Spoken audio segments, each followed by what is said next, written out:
우리 하나님의 말씀 마태복음 16장입니다. 마태복음 16장 24절 한 절만 보겠습니다.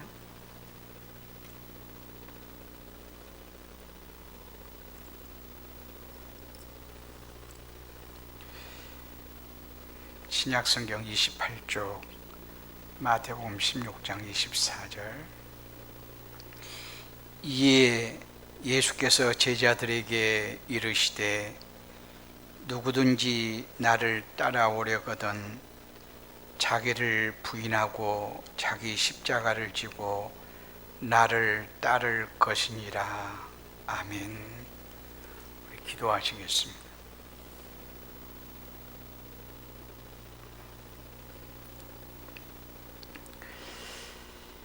우리 아버지 하나님,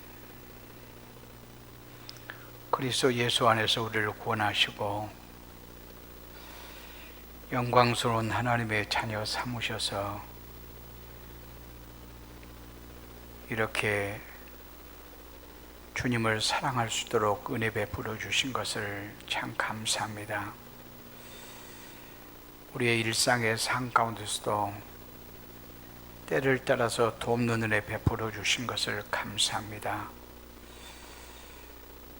나와 내게 속한 것이 다 주님께로부터 왔음을 고백하며 또 이렇게 귀한 물질을 바쳐드리게 하시니 감사합니다.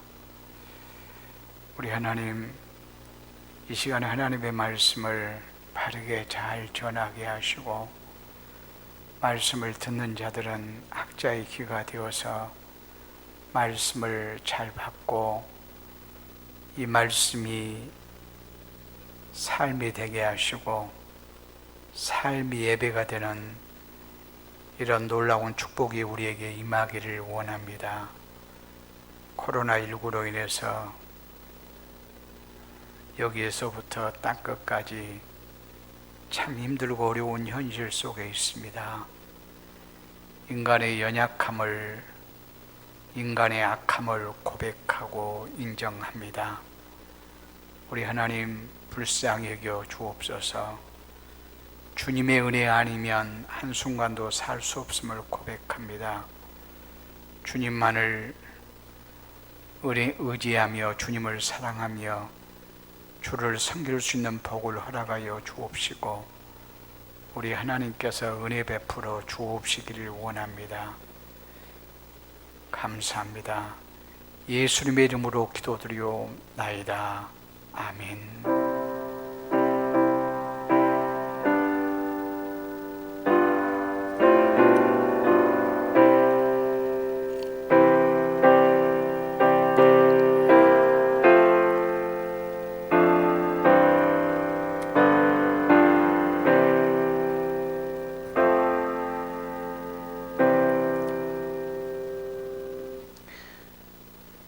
우리가 예수를 믿어 구원을 받고 하나님의 자녀가 된다고 하는 것은 엄청난 축복이요 가장 아름다운 일입니다. 우리에게 참 구원이 선물됐고 진정한 자유가 있고 하나님의 평강이 있으며 하나님이 주시는 안식과 세상이 줄 수 없는 기쁨과 즐거움이 우리에게 선물되었습니다.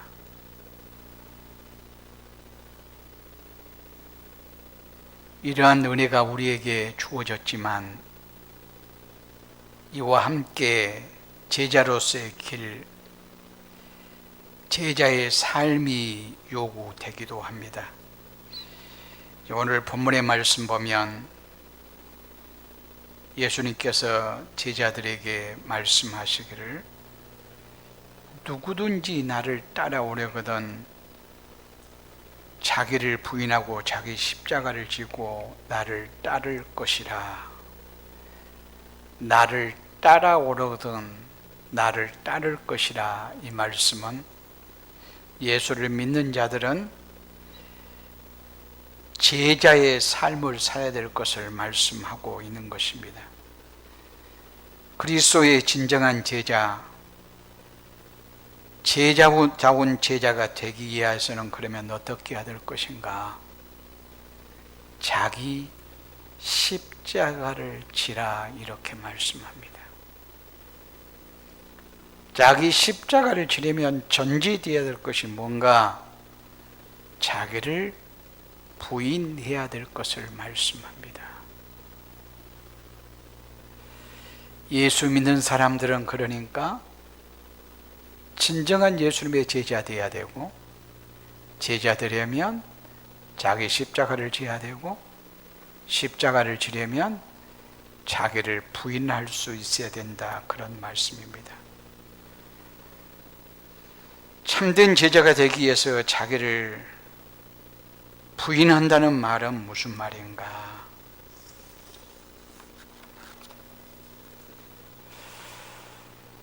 불교에서 말한 대로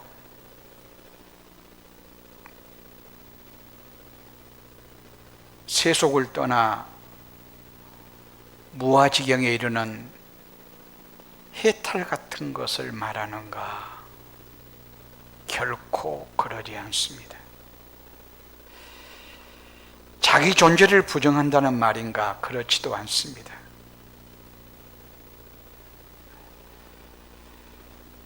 자기를 학대하고 비하하고 자기 몸을 마구 괴롭히는 것을 말하는가? 그렇지도 않습니다.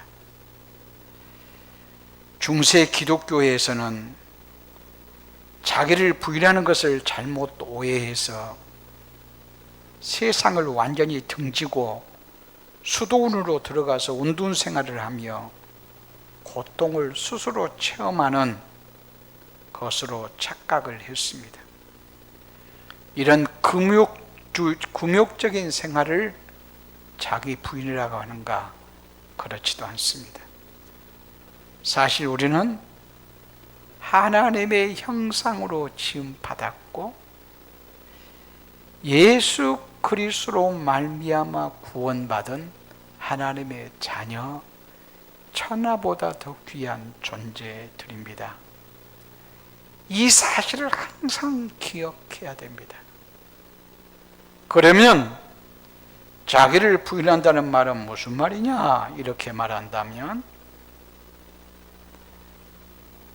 하나님의 형상, 하나님의 사람, 하나님의 자녀, 천하보다 귀하다, 이 사실이 하나님의 뜻 가운데 그대로 드러나기 위해서 자기를 부정하는 거예요.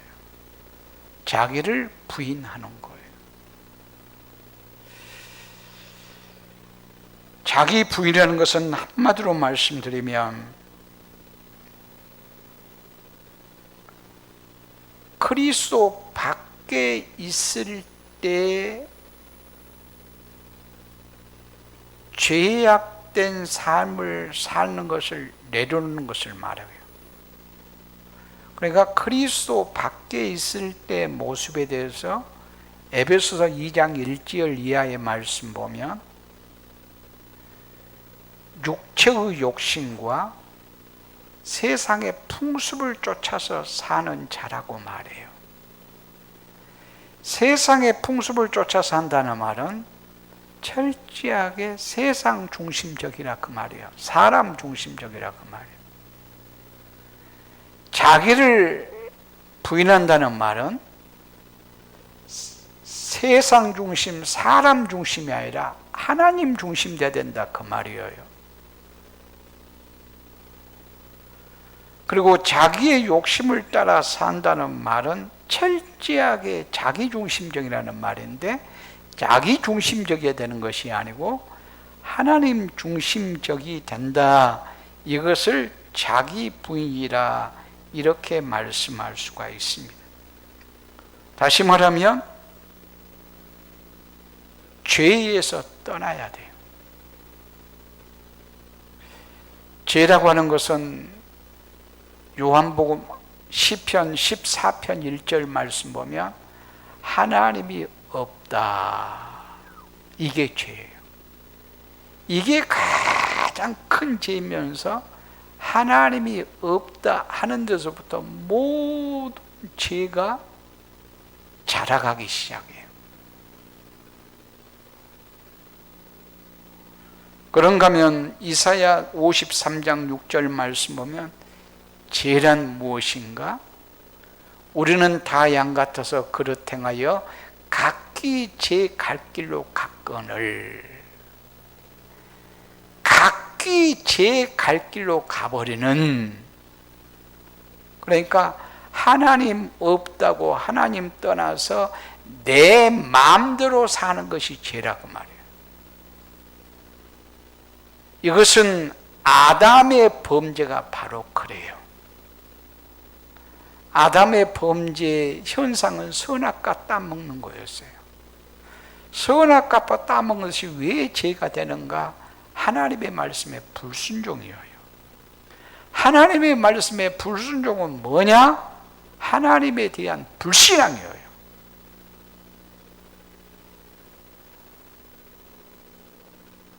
그러니까 하나님을 떠나서 내 마음대로 살려고 하는 것, 하나님으로부터 독립을 선언하고 내 마음대로 살려고 하는 것, 이것이 아담의 죄였다고 말이에요.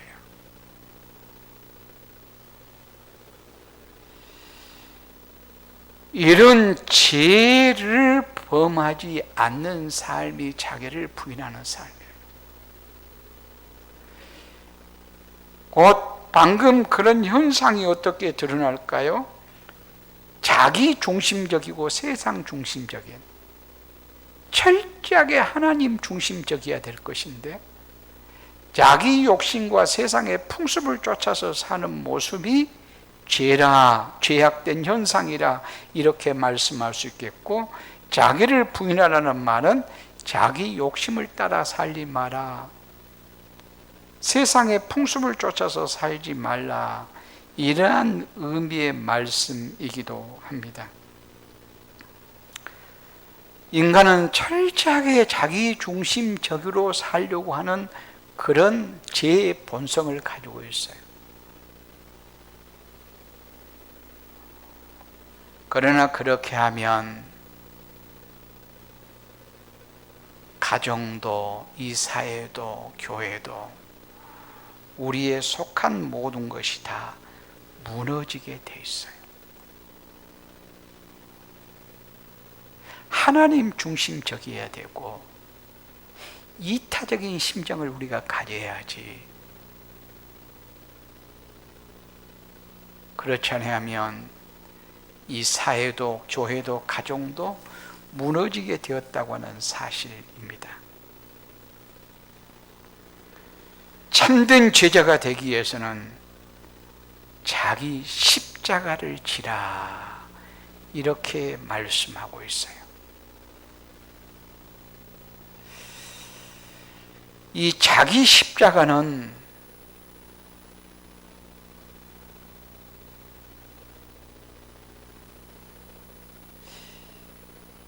예수님이 짊어지신 십자가의 의미하고는 달라요. 예수님이 짊어지신 십자가는 우리의 죄의 문제를 해결하기 위한 십자가예요. 그러니까 대속의 십자가예요. 그러나 우리가 십자가를 지는 것은 죄를 털끝 하나라도 희게 할 수 있는 능력이 있는 것이 아니에요.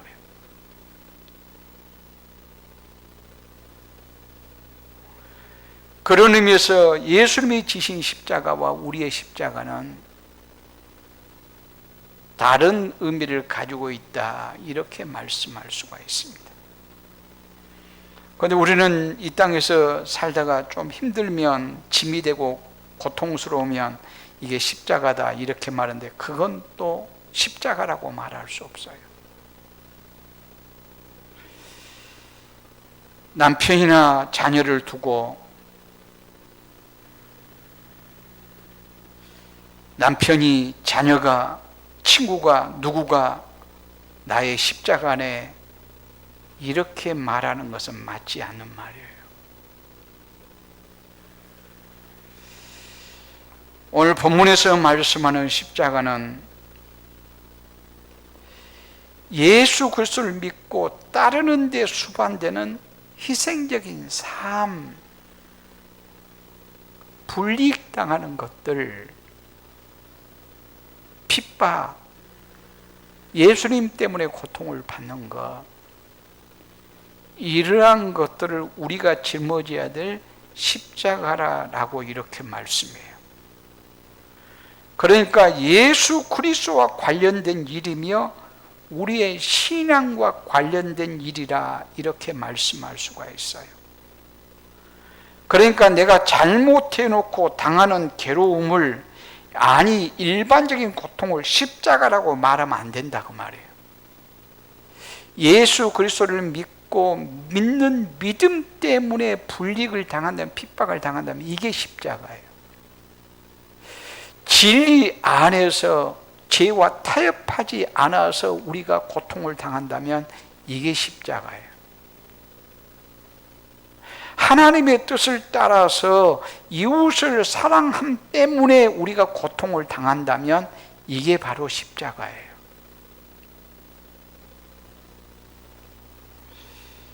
이 십자가는 우리가 날마다 져야 한다고 말씀하고 있어요.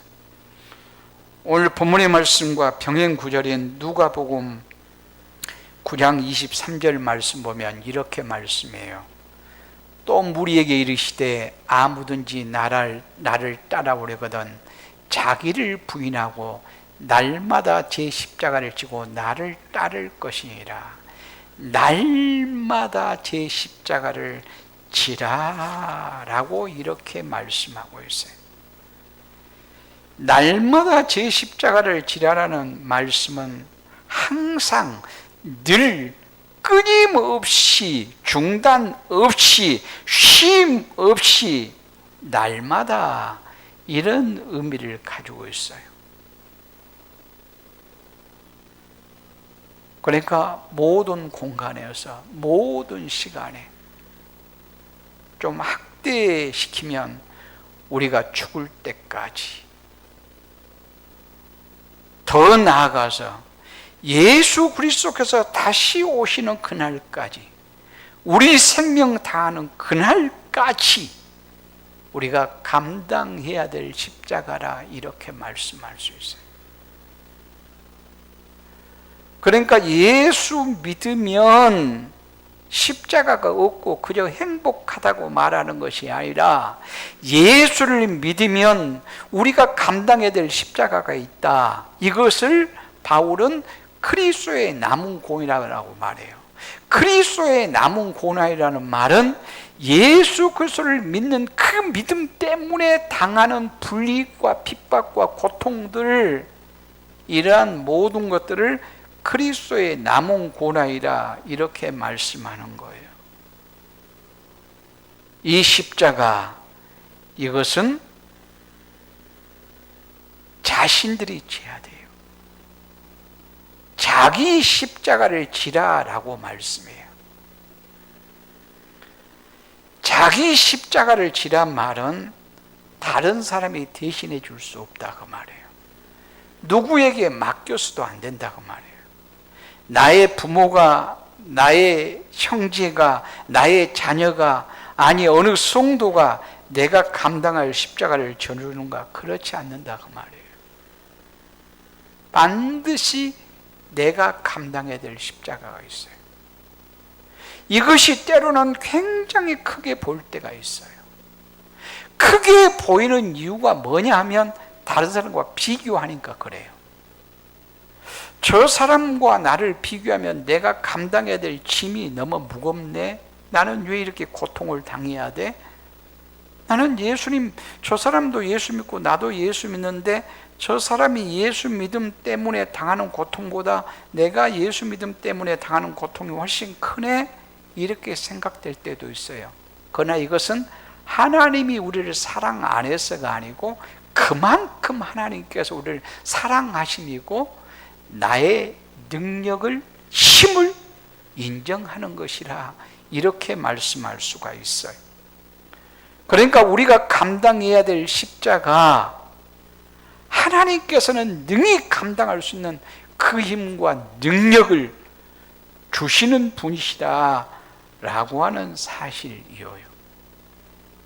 이것은 마치 7살 먹은 어린 아이에게 부모가 무엇인가 짐을 맡길 때, 심부름을 시킬 때 그 아이의 능력 보아서, 힘 보아서 시키는 거예요.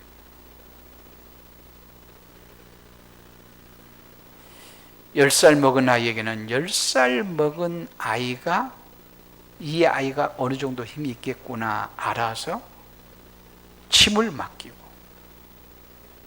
5살 먹은 아이는 5살 먹은 아이가 들 수 있는 물건의 힘만, 물건만 맡기게 되어져요. 하다못해 구멍가게 가서 무엇인가 하나 사오라 갈 때도 5살 먹은 아이 같으면 1,000원, 2,000원 주면서 거기에 걸맞는 물건을 사오도록 할 거예요. 그것은 가벼운 물건이에요. 이 5살 먹은 아이에게 5만 원, 10만 원을 주면서 쌀을 사오라고 하지는 않아요. 왜냐하면 그럴 힘이 없어요. 우리 하나님은 우리를 너무나도 잘 아시는 하나님이십니다. 그래서 내가 지금 감당하는 십자가가 너무 무겁다 이렇게 생각하고 생각해보면 원망과 불평이 생겨요. 시험에 들어요. 그러나 내게 무거운 짐이 있다면, 하나님께서 나를 이만큼 능력 있는 것으로, 힘 있는 것으로, 감당할 수 있는 것으로 인정하고 있다, 이렇게 우리가 생각하셔야 될 것입니다. 그래서 우리는 주님이 우리에게 맡겨주신 십자가, 순종으로 반응함으로 감당해야 될 것입니다.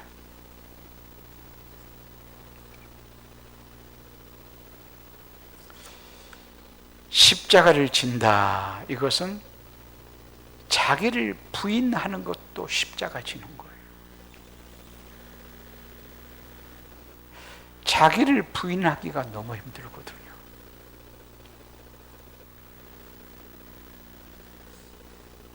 그래서 자기를 부인한다, 십자가를 진다, 이것은 자기의 생각보다 하나님의 뜻을 생각하고 사는 거예요. 마태복음 16장 23절 보면 베드로에게 주님이 말씀하셨어요. 네가 하나님의 일을 생각하지 아니하고 도리어 사람 일을 생각하는도다. 아주 무섭게 책망을 하세요. 하나님의 일을 생각하지 아니하고 사람 일을 생각하는도다.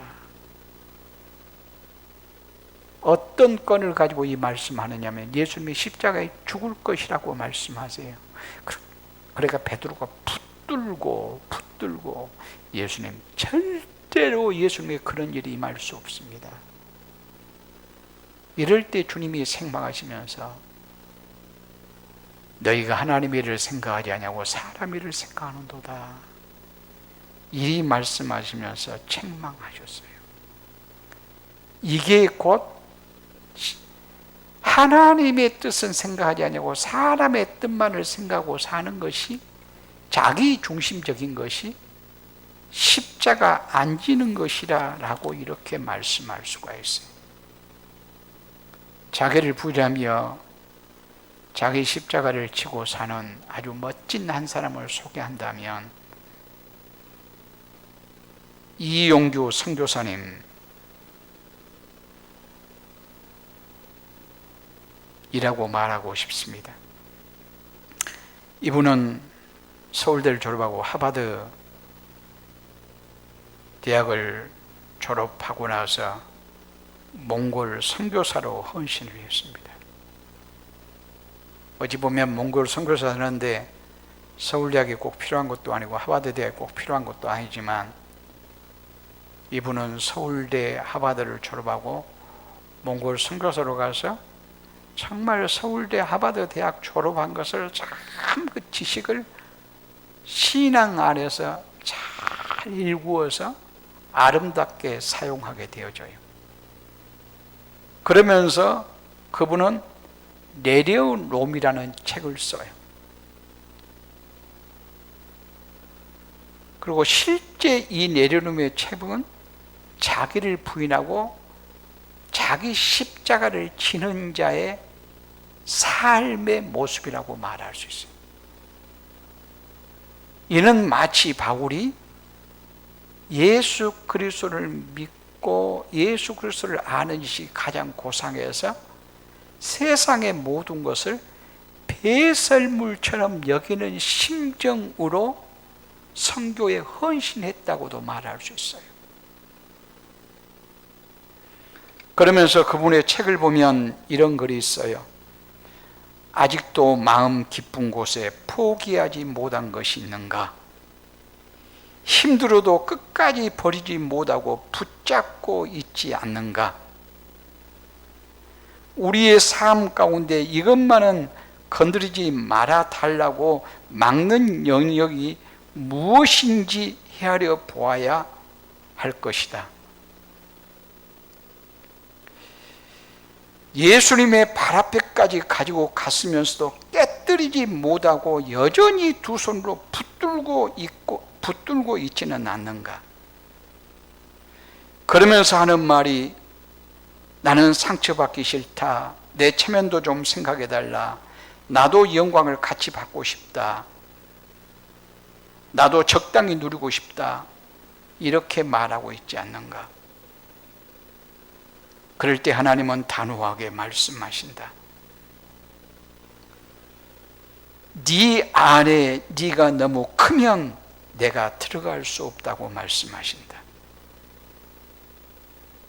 그러면서 나는 너에게 가장 좋은 선물을 주고 싶다라고 주님이 말씀하신다.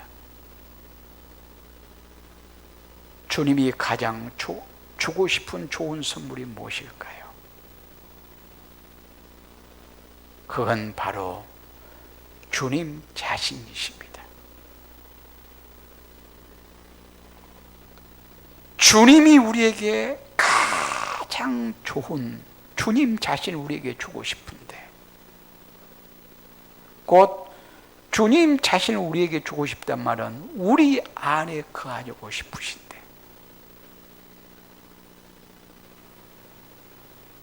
우리가 내려놓지 못한 것 때문에 주님이 우리 안에 거하실 수 없다 그런 말씀입니다. 주님께서 무엇인가 우리에게 달라고 하는 것은 우리의 것을 빼앗기 위한 것이 아니라 하나님의 온전한 사람으로서 세워가기 위해서 아니 이것도 저것도 내려놓거라 비워라 이렇게 말씀하신 것은 주님이 가장 귀한 선물이기에 주님이 우리 안에 충만토록 거하시기 위해서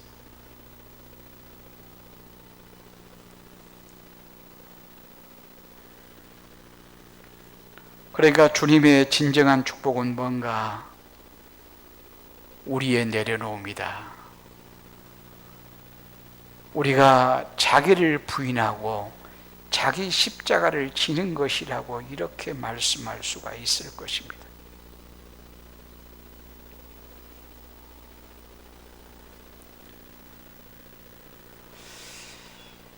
25절에 말씀합니다. 누구든지 자기 목숨을 구원코자 하면 잃을 것이고 누구든지 나를 위하여 제 목숨을 잃으면 찾으리라.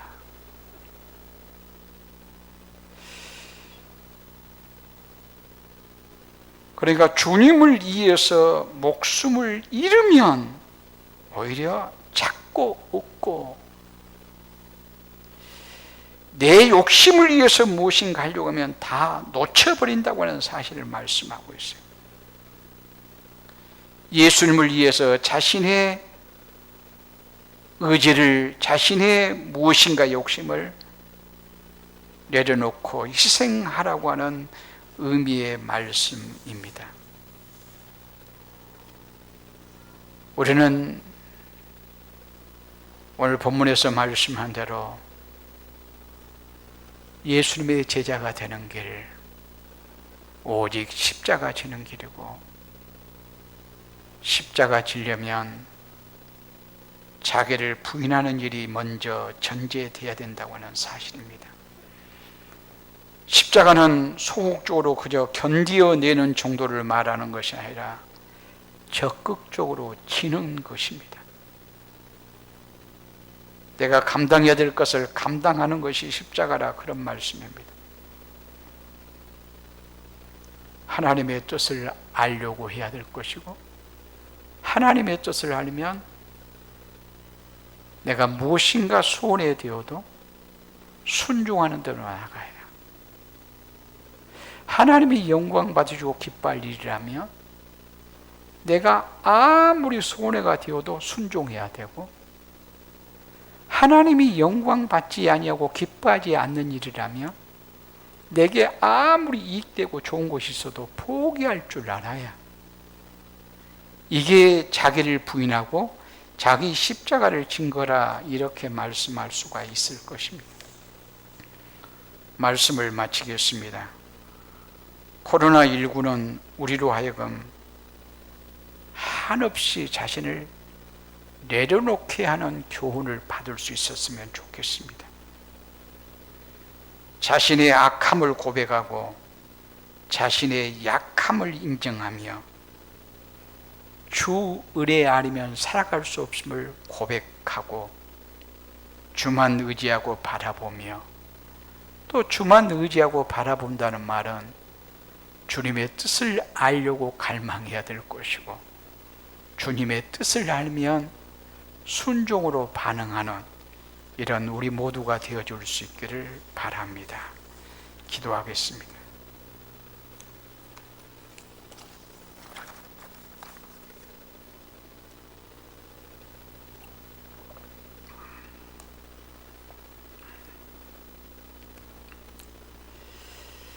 우리 아버지 하나님, 한없이 연약하고 악한 부족한 저희들입니다. 하나님의 은혜 아니면 살아갈 수 없음을 고백합니다. 주님만 의지하고 주님만 사랑하기를 원합니다. 그리스도 안에서 우리를 자녀로 삼으신 하나님, 하나님이 주신 축복은 헤아릴 수 없을 만큼 많고 많습니다. 이런 은혜를 받은 우리로서 주님은 제자 되기를 원함을 이 시간도 알게 됩니다. 주님의 진정한 제자, 제자다운 제자 되려면 자기 십자가를 지라 말씀하신 주님, 또한 자기 십자가를 지기 위해서 자기를 부인하라 말씀하신 주님, 우리의 삶의 현장 속에서 끊임없이 나를 부인하는 삶을 살게 하시고 내게 요구되는 십자가를 짐으로 예수님의 좋은 제자 되게 하옵소서. 감사합니다. 예수님의 이름으로 기도드리옵나이다. 아멘. 교회 공동체 소식 알려드립니다.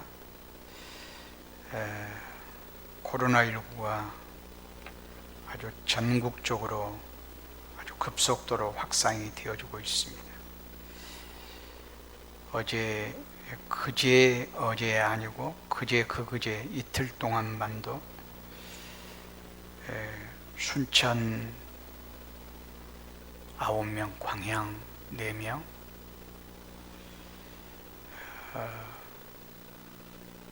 참 이렇게 되면 검진을 받아야 될 사람들이 많지요. 그래서 굉장히 지금 이 사회 속에서 거리 두기와 마스크 착용, 손 씻기를 아주 철저하게 해야 되고, 좀 자유스럽게 출입하는 일들도 금할 수 있어야 될 것입니다. 특별히 지금 이제 확진자 얘기할 때 교회발, 교회에서부터 시작되었다라고 하는 말 같아요. 그런데 이제 이 교회, 저 교회가 확진자가 많아서 그렇다, 그랬을 때 의미 있습니다. 의미 있게 받을 때는 한없이 참 목사로서 미안하고요, 죄송하고, 교회가 참 많이 잘못하고 있다, 이런 생각이 들기도 하고요. 그러나 또 그 말은 참 교회를 엄청나게 핍박하는 오해이기도 합니다. 어떤 아주 대형 교회가 한 20명 나왔는데 확진자 전부 파악해 보니까 교회에서 출발된 사람은 아무도 없고 전부 다 밖에서. 그 말은 방역을, 아주 예방을 그 교회는 철저하게 잘했다는 말이에요. 그런데 그렇게 잘하지 못한 교회로 인해서 참 교회 전체가 지금 욕을 얻어먹고 있을 때는 미안한 마음이 들고, 또 교회가 마치 시작점인 것처럼 이렇게 하는 것은, 그러면서 이렇게 하는 것은 교회에 대한 핍박이라고도 이렇게 말할 수 있어요. 사실 교회보다 더 위험한 것은 전철이나 비행기나 또 다른 곳들도 많지 않습니까? 그래서 오히려 그런 곳들이 더 위험하지 않는가, 이 생각이 들기도 하고요. 그렇습니다. 이번 주, 다음 주 토요일까지 교회에서 모이는 모든 모임들, 교육부나 뭐 새벽 예배나 뭐 수요일 예배나 주일날 예배나, 하여튼 모든 모임들을 다 쉬도록 합니다. 그리고 주일 날 예배하고 수요일 예배만 동영상으로 이제 여러분 함께 예배할 수 있도록 해 주시면 감사하겠습니다. 그리고 서로 기도하고, 또 이럴수록 사랑과 거리를 두기를 하니까 하나님과는 친밀한 교제가 되도록 시편 쓰기 열심히 하시고, 또 큐티 열심히 하시고, 말씀 묵상하시고, 또 골방 기도 시간을 많이 가지시면, 그리고 이제 소글별로 단체 카톡 하셔서 카톡으로, 전화로 교제해 주시면 대단히 감사하겠습니다. 축도하고 마치겠습니다. 이제는 주 예수 그리스도의 은혜와 아버지 하나님의 사랑하심과 성령의 교통하심이 이렇게 이제 예배하며 또 영상으로 예배하는 하나님의 사람들 가정 위에 영원토록 함께 있을지어다. 아멘.